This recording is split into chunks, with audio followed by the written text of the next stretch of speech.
เดือนกุมภาปี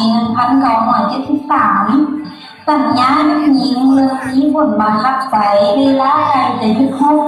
บรรดาบงพ้องของพวกเขารักษาใดแมนเทศภูเวียงภูท่าภูยางจนหอบเนื้อสุย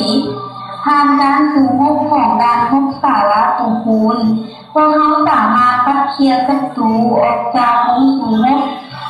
409 คนขาตาย232 คน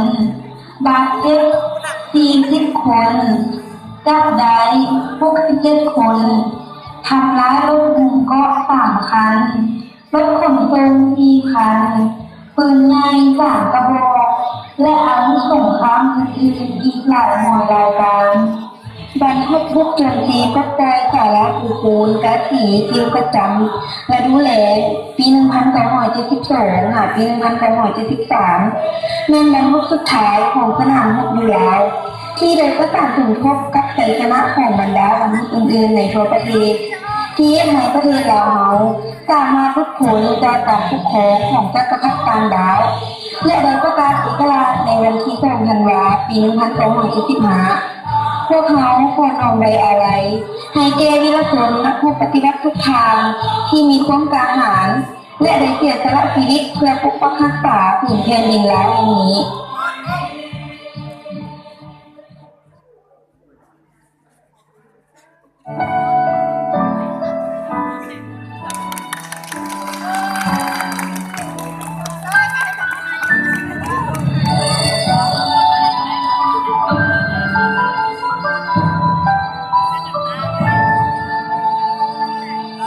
เติบใหญ่มา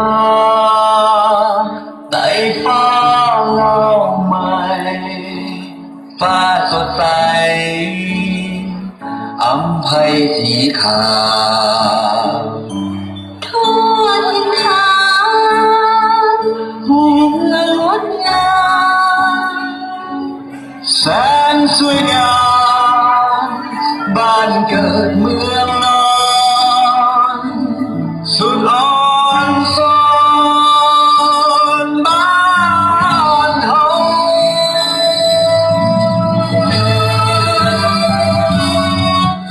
เฮาจับมือกันสัมพันธ์ให้แน่นเป็นดังอินทรีที่บอกวันกลัวพายุลมแดงจงเป็นสิวใสแห่งยุคสมัยส่งก้าวเดินไปสู่โลกกว้างใหญ่กันตาบ้านเมืองเพื่อ